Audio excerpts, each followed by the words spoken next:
them. Yeah. I'll let you take that, Doctor.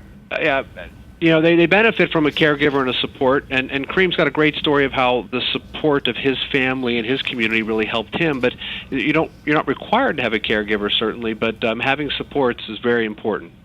The one theme in your life, Kareem, is in addition to the basketball, there's an obvious love of helping out, and part of that manifested itself in some books for children. And I noticed that you were actually involved in the civil rights movement that was obviously really early. Well, for anybody who's alive right now, I guess. Yes. And I saw you in a photograph with the press club. And I'm not meaning to detour the focus of our conversation today, but I was amazed. I mean, you were there, and it was a photograph of Dr. King, really, Dr. Martin Luther King Jr. And you were there, which is kind of awesome. Yeah, it was. I had no idea that I would get to interview Dr. King. I was involved in a poverty program training schedule. So they took kids from Harlem and asked them to define what interested them. So I was involved in a journalism workshop, and they paid us to print a newsletter about our community. And Dr. King came to address the participants in the program, and they gave me press credentials and put me with the press corps that was following Dr. King. He had just gotten the Man of the Year award the year before in 1963, so this is summer of '64, and he came and talked to our program and told all the kids to go on and make Harlem a better place.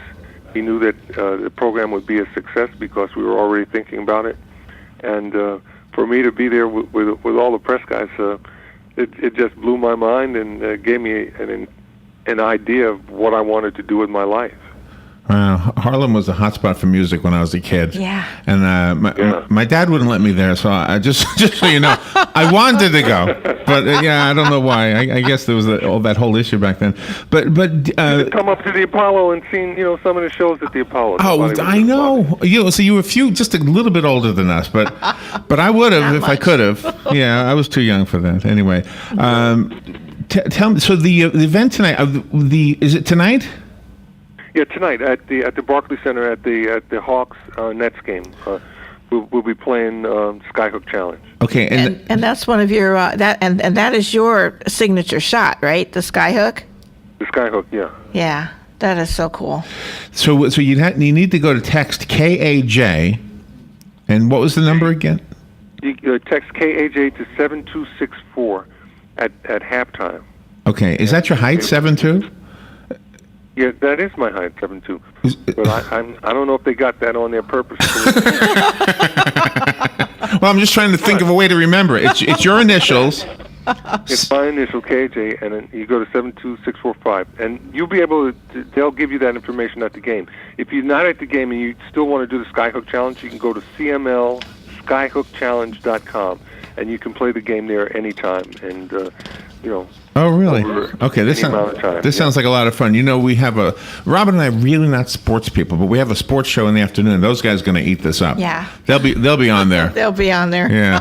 Outstanding. Did you text at one time that you were clear of the disease? And I was reading something that you then had to send another text that said, I kind of was overambitious with my statement. Is that right? Yeah, well, no one is ever clear of the disease. But what happened for me is I had a complete molecular response, which means that I have no bad white blood cells in my body now down to the molecular level. And that's as good as it gets. You don't have any of the disease in your body, and it means that your immune system is working as it should.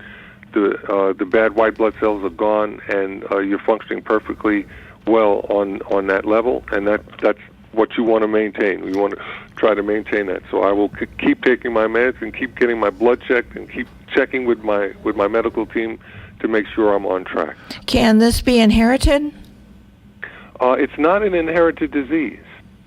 It more or less it's kind of random. Oh, really? And did you don't really know what causes it. And did you feel sick when you went to get checked and it was discovered?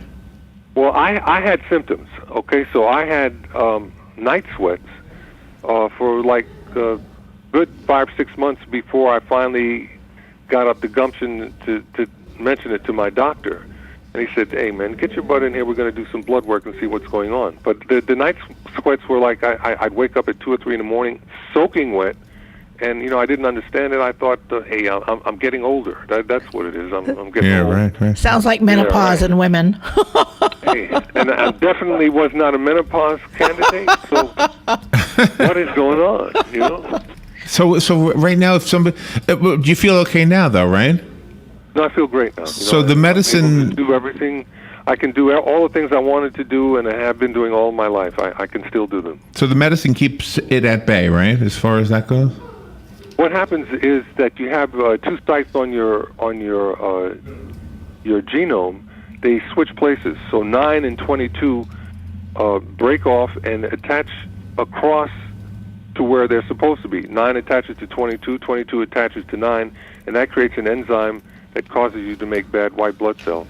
The treatment targets that function and makes it go back to performing itself correctly, and the disease disappears. I read that you were an honor student in school. You're still an honor student. Obviously, you've studied this. You could be a doctor on this one disease. Yeah. He's a good student, isn't he, Dr. Smith? Actually, I do have a good medical student in my family. My middle son is now an orthopedic surgeon, but he's the one that I went to, when I first got diagnosed, and I was like, "Hey, I'm dying." He's the first person I called, and he's the one that calmed me down and told me that, I didn't necessarily have to be facing a death sentence. I really appreciate that, because I was in bad shape when I first realized that, Gosh, hey, I got leukemia and I could be dying, Yeah, and who do you go to? I mean, everybody looks to you. I mean, you could be the guy who stands in front of a bunch of kids and makes them feel like they can do anything. Mm-hmm. So who do you go to for that? Right, and actually it's really helped me, because people now realize that I'm just like anybody else. I have my vulnerabilities, and it's kind of humanized me to people. I think that's been a good thing in my life. Can I ask you a little bit about the books that you've written for children? How many have you written? Sure.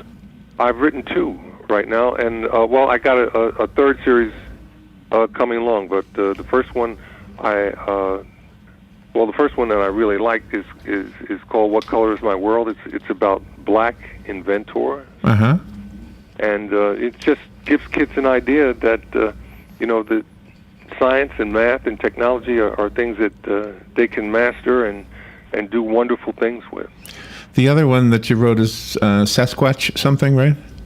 Sasquatch in the Paint, and that's a series. It's about kids growing up. The main character is a kid who's had a growth spurt. He's tall, like you. He's kind of tall, and everybody thinks he can play basketball just because he's had this growth spurt, when actually he can't play any better than he could 3 months earlier. But now he's like 4 inches taller, and everybody thinks, "Hey, you're going to the NBA." Is that what happened to you? More or less, in many ways. But oh, really? My basketball talent kind of caught up with my height, and I was able to make it to the NBA. I'm not a psychiatrist, but I was kind of trying to read into it, and I thought, well, maybe you were feeling a little isolated because you were so much taller than everybody. I went through this too. I'm not 7'2", I'm 6'6". Yes. But I was 6'6", like in 8th grade or something. And so I can remember that, and not that anybody was bullying me, but you feel a little. I felt a little out. So I'm thinking if you were trying to encourage, out there. Yeah. And the hardest thing for kids dealing with that is that hey, you're the same size as an adult, so you must be as mature as an adult. Ah, yeah, right. How can that be possible? I like how you've taken all of your talents. You're very extremely well-rounded, and you're able to branch off in different directions and be a role model to every person that has their own individual career choice. Well, I think that's something that comes with experience. I'm glad I've matured to the point where I can make those adjustments and be relevant. So Robin never went to your house for Halloween. No, but we knew your house. We knew where you lived, and we just were so in awe how incredible you were for the community. Yeah. Okay. Robin lived in where? Cudahy. Cudahy. Yeah, the suburb, one of the suburbs of Milwaukee. Did you Do you ever go back there? Do you miss that part of the country? You're kind of like East Coast, West Coast kind of a guy, right? Yeah, but I just did an ad for the Wisconsin Tourist Commission. Oh, really? Because they want to get people to come to Wisconsin on vacation. So the people that I made Airplane with, they're from Wisconsin. They got all of us together, and we kind of spoofed Airplane, and it's me and Bob Hayes flying in a plane over Wisconsin, pointing out all the great tourist sites, places for people to visit in Wisconsin. Oh, pretty awesome. Dr. Smith, I hope you don't mind that we spent more time with Kareem Abdul-Jabbar. We really appreciate what you're both doing with the campaign.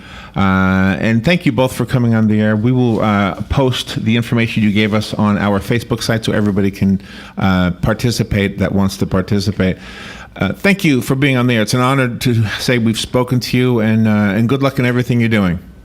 Thank you so much. It was great that you gave us the opportunity to come and talk. A really fun interview. All right, we will take a little break. Fox News is coming up right now. You're listening to WOCA News Talk 1370, Ocala's source for what's happening in today's hottest, up-to-date news and topics.